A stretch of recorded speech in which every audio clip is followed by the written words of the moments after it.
Hello friends, welcome back to the Gyan simplify YouTube channel. ఈ వీడియోలో 4th August నుంచి 10th August మధ్య తెలంగాణ మరియు ఆంధ్రప్రదేశ్కి సంబంధించినటువంటి కరెంట్ అఫైర్స్ని ఈ వీడియోలో కవర్ చేయబోతున్నాను. ఈ వీడియో అనేది స్టేట్ మరియు సెంట్రల్ లెవెల్లో ఉన్నటువంటి అన్ని కాంపిటేటివ్ ఎగ్జామ్స్కి చాలా ఉపయోగపడుతుందని చెప్పుకోవచ్చు. ఇకపోతే ఇందులో ఫస్ట్ ఆర్టికల్ చూసినట్టయితే తెలంగాణ చీఫ్ మినిస్టర్ అనుమల రేవంత్ రెడ్డి మరియు అదేవిధంగా information technology and industries minister అయినటువంటి డి శ్రీధర్ బాబు మరియు ఇతర పార్టీ కార్యకర్తలతో 12 రోజుల విదేశీ పర్యటనకై యునైటెడ్ స్టేట్స్ ఆఫ్ అమెరికా మరియు సౌత్ కొరియానైతే చేరడం జరిగింది. ఈ విజిట్కి సంబంధించిన స్కెడ్యూల్ చూసినట్టయితే ఈ విజిట్ 3rd ఆగస్ట్ హైదరాబాద్ నుంచి స్టార్ట్ అయ్యి 9th ఆగస్ట్కి యునైటెడ్ స్టేట్స్ ఆఫ్ అమెరికాలో ఈ విజిట్ ఫినిష్ అవుతుంది. ఈ విజిట్ అనేది 2 దేశాలకి సంబంధించింది కాబట్టి దీన్ని 2 భాగాలుగా చేయబోతున్నారు. ఇందులో 3rd ఆగస్ట్ నుంచి 9th ఆగస్ట్ వరకు యుఎస్ఏలోని అనేక సంస్థల సీఈఓలను కలిసి మీటింగ్స్ అయితే చేయబోతున్నారు. అదేవిధంగా 10 ఆగస్ట్ నుంచి 14 ఆగస్ట్ వరకు సౌత్ కొరియాలోని అనేక సంస్థల సీఈఓలతో అదేవిధంగా అక్కడ ఉన్నటువంటి ఇండియన్ డయాస్పోరాతో మాట్లాడి అనేక సంస్థలతో మీటింగ్స్ అయితే చేయబోతున్నారు. మరి ఈ మీటింగ్ అనేది 14th ఆగస్ట్ కంప్లీట్ అయ్యి అదే రోజు ఇండియాకి రిటర్న్ అయితే రావడం జరుగుతుంది. ఇకపోతే ఈ పర్యటన ముఖ్య ఉద్దేశం చూసినట్టయితే విదేశీ ఇన్వెస్ట్మెంట్స్ ఏవైతే ఉన్నాయో వాటిని అట్రాక్ట్ చేయడానికని ఈ పర్యటన చేయడం జరిగింది. ఈ ఇన్వెస్ట్మెంట్స్ ద్వారా రాబోయే రోజుల్లో విద్య, వైద్యం మరియు మ్యానుఫ్యాక్చరింగ్ అదేవిధంగా రీసెర్చ్ అండ్ డెవలప్మెంట్ సెక్టార్లలో ఇంప్రూవ్మెంట్ తీసుకురావాలని చెప్పేసి అక్కడ ఉన్నటువంటి వివిధ సంస్థలతో సంబంధాలను అయితే ఏర్పరచుకోవడానికి వెళ్ళడం అయితే జరిగింది. ఇకపోతే ఈ యుఎస్ఏలో విజిట్ అనేది ఈ రోజుతో కంప్లీట్ అవబోతుంది. ఈ యుఎస్ఏ విజిట్ ద్వారా వచ్చినటువంటి డెవలప్మెంట్ చూసినట్టయితే సీఎం రేవంత్ రెడ్డి గారు తెలంగాణను రాబోయే రోజుల్లో 1 trillion economy స్టేట్గా మార్చబోతున్నారు.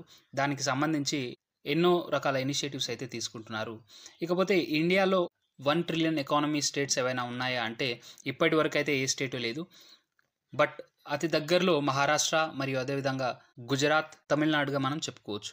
Arm equity partners అనేవారు 400 మిలియన్స్ అయితే ఇన్వెస్ట్ చేస్తామని చెప్పడం అయితే జరిగింది. ఈ ఇన్వెస్ట్మెంట్ అనేది హైదరాబాద్లో next generation data centre build చేస్తామని చెప్పడం అయితే జరిగింది. నెక్స్ట్ చూసినట్టయితే వాల్స్కర్రా హోల్డింగ్స్ వికేహెచ్, ఇది United States of America based investment firm అండి, ఇన్వెస్ట్మెంట్ సంస్థ. ఇది 539 మిలియన్స్ రానున్న 5 సంవత్సరాల్లో హైదరాబాద్లో ఇన్వెస్ట్ చేస్తామని చెప్పడం అయితే జరిగింది. ఈ ఇన్వెస్ట్ అనేది ముఖ్యంగా ఉమెన్ ఎంటర్ప్రెన్యూర్షిప్కి సహాయపడుతుందని చెప్పుకోవచ్చు. అదేవిధంగా ట్రైజిన్ అనే ఒక సంస్థ ఏఐ ఇన్నోవేషన్ డెలివరీ సెంటర్ అనేది హైదరాబాద్లో నిర్మిస్తామని చెప్పేసి హామీ ఇవ్వడం అయితే జరిగింది ఇక్కడ.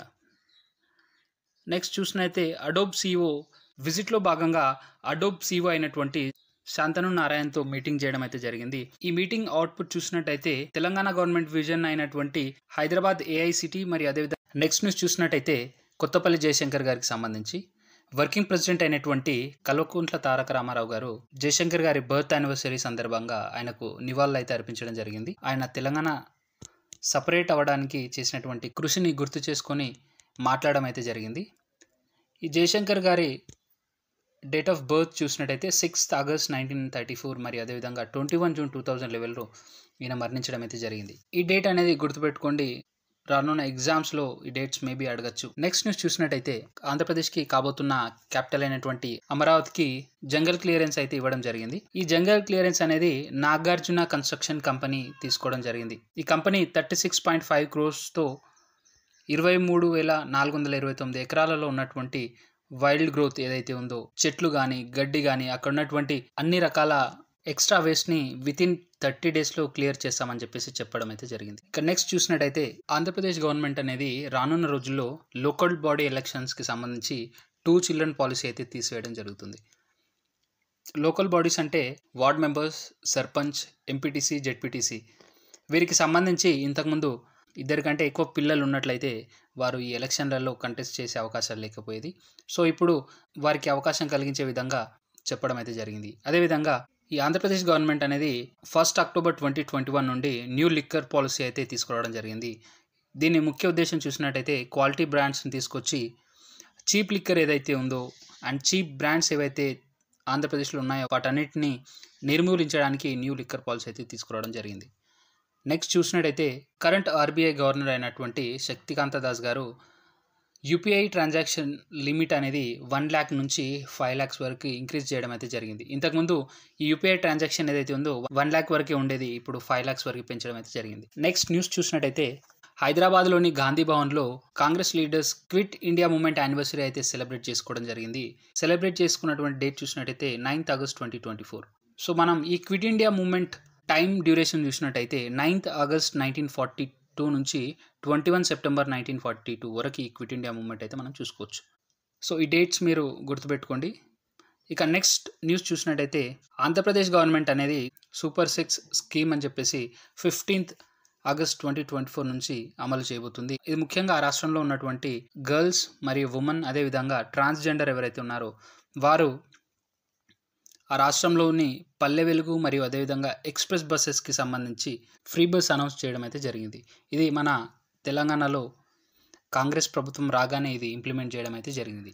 నెక్స్ట్ చూసినట్టయితే తెలంగాణ గవర్నమెంట్ అనేది కొత్త రేషన్ కార్డ్స్ ఇవ్వడానికి అన్ని రకాల ఏర్పాట్స్ అయితే చేస్తుంది. నెక్స్ట్ చూసినట్టయితే ఆంధ్ర మరియు తెలంగాణకి సంబంధించి ఒక గుడ్ న్యూస్గా చెప్పుకోవచ్చు. ఇది యూనియన్ రైల్వే మినిస్టర్ అయినటువంటి అశ్వని వైష్ణవ్ పాండురంగాపురం, భద్రాచలం మరియు మల్కాజ్గిరికి సంబంధించి ఒక కొత్త రైల్వే లైన్ని హై ప్రియారిటీగా తీసుకొని రైల్వే రూట్ నిర్మించబోతున్నారని చెప్పేసి చెప్పడం అయితే జరిగింది. ఈ రైల్వే రూట్ అనేది వెస్ట్ బెంగాల్లోని అసన్సోల్ మరియు వరంగల్ మధ్య ఆల్టర్నేట్ రూట్గా చెప్పుకోవచ్చు. ఇకపోతే ఇది 290 కిలోమీటర్ల న్యూ రైల్వే లైన్గా జూనాగఢ్, నబరంగ్పూర్, మల్కాజ్గిరి, భద్రాచలం మరియు పాండురంగాపురం మధ్య నిర్మించబోతున్నారు. దీనికి సంబంధించిన కాస్ట్ చూసినట్టయితే 7,383 కోట్లుగా చెప్పుకోవచ్చు. ఇకపోతే నెక్స్ట్ న్యూస్ చూసినట్టయితే బంగ్లాదేశ్లో జరుగుతున్నటువంటి అల్లర్ల కారణంగా అక్కడ ఉన్నటువంటి ప్రజలు, ముఖ్యంగా రోహింగ్యా తెగకి సంబంధించినటువంటి వ్యక్తులు బంగ్లాదేశ్ని వదిలి ఇండియాకైతే పెద్ద ఎత్తులో తరలి వస్తున్నారు. వారిని హైదరాబాద్లో ఉన్నటువంటి పోలీసులందరినీ పోలీస్ డిపార్ట్మెంట్ హైలైట్ చేసి వారి యొక్క రోహింగ్యాస్ ఇన్ఫిల్ట్రేషన్ని అరికట్టాలని చెప్పేసి చెప్పడం అయితే జరిగింది. నెక్స్ట్ చూసినట్టయితే ఈ వక్ఫ్ బోర్డ్ అమెండ్మెంట్ బిల్. ఈ వక్ఫ్ బోర్డ్ న్యూస్ అనేది స్టేట్ మరియు సెంటర్కి మధ్య న్యూస్గా మనం చెప్పుకోవచ్చు. ఎందుకంటే ఇందులో అన్ని స్టేట్స్ అనేటివి ఇన్వాల్వ్ అయి ఉన్నాయని చెప్పేసి సో ఈ వక్ఫ్ బోర్డ్ అమెండ్మెంట్ బిల్కి సంబంధించి ఒక జాయింట్ పార్లమెంటరీ కమిటీ అయితే ఏర్పాటు చేయడం జరిగింది. అందులో 31 మెంబర్స్ అయితే చూసుకోవచ్చు.